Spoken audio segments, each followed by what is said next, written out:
Hello बच्चों, इस video में हम वर्कशीट 12 के क्वेश्चनों का सॉल्यूशन करेंगे। यह वर्कशीट हमारे chapter 2 acid base and salt से रिलेटेड है। इसमें हम सभी टॉपिक को शॉर्ट फॉर्म में अंडरस्टैंड करेंगे, देन उसके बेसिस पर सभी क्वेश्चनों का सॉल्यूशन करेंगे, जिससे हमें ईजिली क्लियर हो जाएंगे। तो स्टार्ट करते हैं। फर्स्ट टॉपिक हमारा strength of acid and bases. इसे हम लास्ट वर्कशीट में भी डिस्कस कर चुके हैं।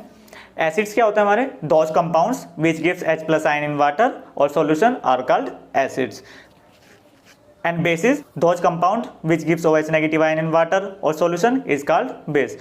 Acids क्या होते हैं? जो H+ आयन देते हैं वाटर में, और बेसिस क्या होते हैं? जो OH नेगेटिव आयन देते हैं वाटर में। सेकंड पॉइंट हमारा, जो एसिड्स वाटर में जाके कंप्लीटली आयनाइज हो जाते हैं, 100% आयनाइज हो जाते हैं, वो हमारे क्या होते हैं? स्ट्रॉन्ग एसिड होते हैं, क्योंकि उसमें नंबर ऑफ H+ आयन्स क्या होते हैं? ज़्यादा होते हैं।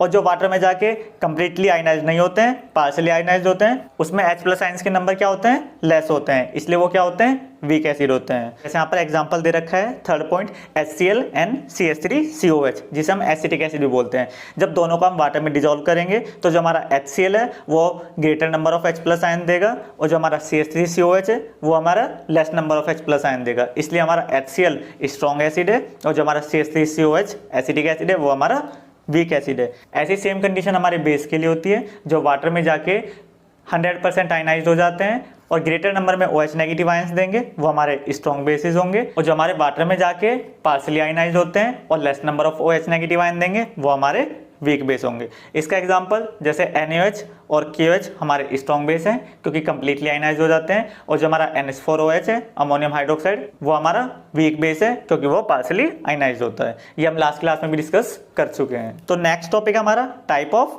साल्ट्स। जैसे यहाँ पर फर्स्ट टाइप ऑफ मेंशन है salt of strong acid and strong base. यहाँ पर जो हमारा साल्ट बना है वो स्ट्रॉन्ग एसिड और स्ट्रॉन्ग बेस से बना है। स्ट्रॉन्ग एसिड जैसे HCl, HNO3 और H2SO4, जब वो कंबाइन करेंगे स्ट्रॉन्ग बेस जैसे NaOH और KOH के साथ, तो वहाँ पर हमारा जो साल्ट बनाएंगे वो हमारा क्या होगा? न्यूट्रल साल्ट होगा। वहाँ पर उसका नेचर कैसा होगा? न्यूट्रल होगा, क्योंकि यहाँ पर हमारा स्ट्रॉन्ग एसिड ने स्ट्रॉन्ग बेस के साथ कंबाइन किया है।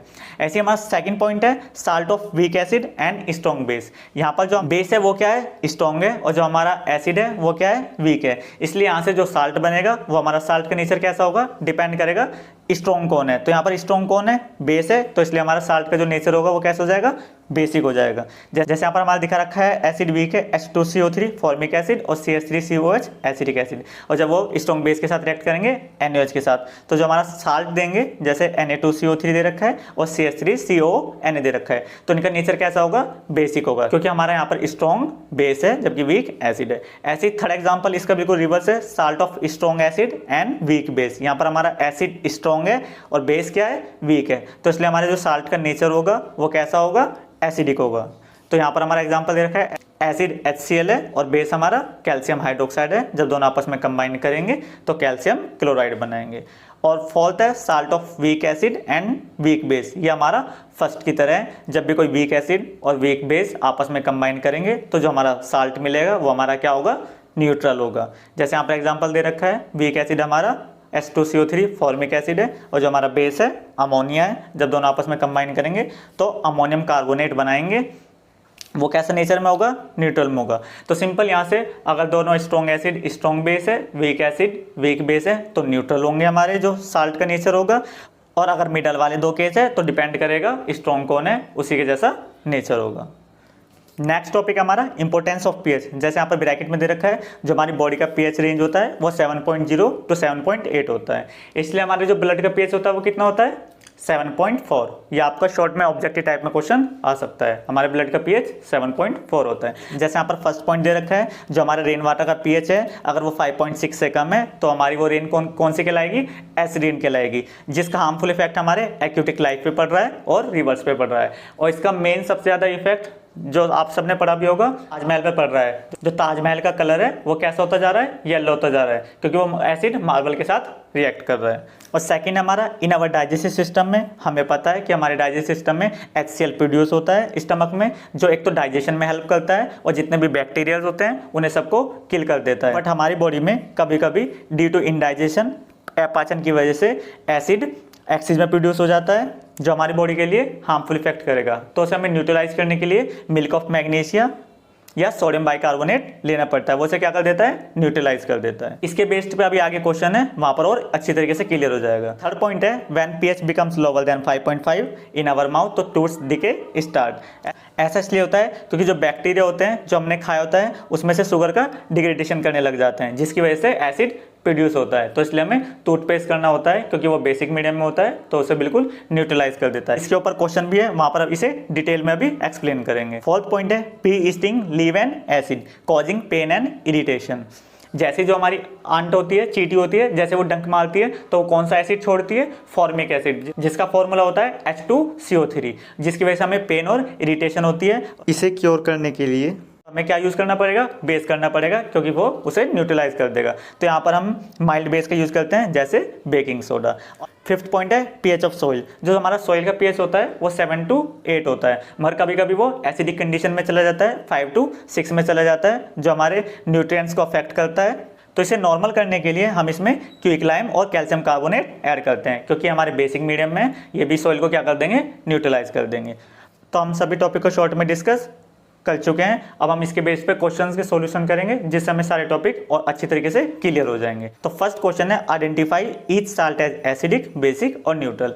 हमें साल्ट का नेचर बताना है, एसिडिक है, बेसिक है और न्यूट्रल है। तो सॉल्व करते हैं।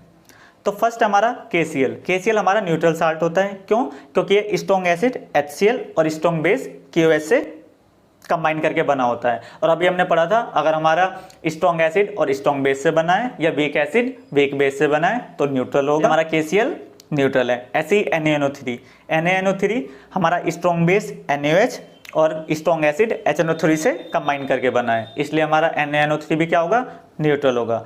CaNH4 twice SO4 ammonium sulphate हमारा वीक बेस NH3 से बना है और स्ट्रॉन्ग एसिड H2SO4 से बना है। तो यहाँ पर हमारा स्ट्रॉन्ग क्या है, एसिड है, इसलिए हमारा NH4 twice SO4 means ammonium sulphate acidic nature में होगा। आई होप आपको अच्छी तरीके से क्लियर हो गया होगा। क्वेश्चन 2 है हमारा magnesium chloride is made from dash acid and dash base. तो जब हमारा हाइड्रोक्लोरिक एसिड कंबाइन करेगा बेस मैग्नीशियम हाइड्रोक्साइड MgOH से, तो हमारा मैग्नीशियम क्लोराइड साल्ट बनेगा। तो इसलिए हमारा हाइड्रोक्लोरिक एसिड है यहाँ पर और मैग्नीशियम हाइड्रोक्साइड बेस है। क्वेश्चन 3 है why is it advise to brush your teeth after every meal. हमें खाना खाने के बाद हमेशा ब्रश करने की एडवाइस क्यों दी जाती है? तो इसे हम फर्स्ट डायग्राम से समझते हैं। जैसे ही हम यहाँ पर कोई भी हम फूड लेंगे तो उसमें क्या होगा, शुगर होगा। तो बैक्टीरिया शुगर को क्या करते हैं, डिग्रेड कर देते हैं, उसका डिग्रेडेशन कर देते हैं, जिसकी वजह से हमारा एसिड क्या हो जाएगा, प्रोड्यूस हो जाएगा।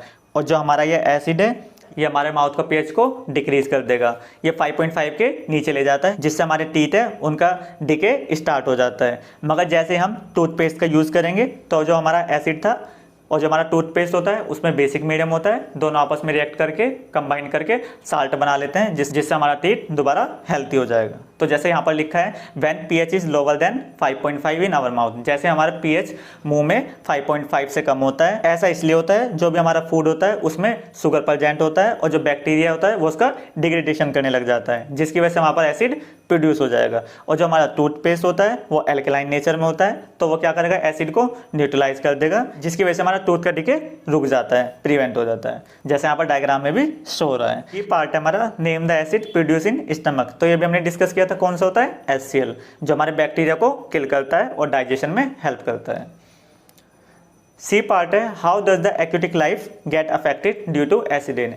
अम्लीय वर्षा की वजह से, एसिडेन की वजह से जो एक्यूटिक लाइफ है वो कैसे अफेक्टेड हो रही है। तो जैसा आंसर में लिखा है as acid rain flow through soil in a watershed, जैसे एसिड रेन सॉइल के साथ फ्लो करती है तो वहाँ से वो एल्युमिनियम को सॉइल में से रिलीज करेगी और लेक्स और रिवर में लेके चली जाएगी। तो जैसे ये लेक्स और रिवर में लेके जाएगी तो एक तो एसिड रेन की वजह से हमारी लेक्स और रिवर का पीएच क्या हो जाएगा, डिक्रीज हो जाएगा, और एल्युमिनियम लेवल क्या हो जाएगा, वहाँ पर इंक्रीज हो जाएगा। बहुत लो पीएच और इंक्रीज एल्युमिनियम लेवल्स दोनों के दोनों हमारे फिश और एक्यूटिक लाइफ के लिए क्या होते हैं, डेंजरस होते हैं, टॉक्सिक होते हैं, जिनसे वो मरने स्टार्ट हो जाते हैं। और some plants and animals which are acid sensitive and will be lost as pH declines.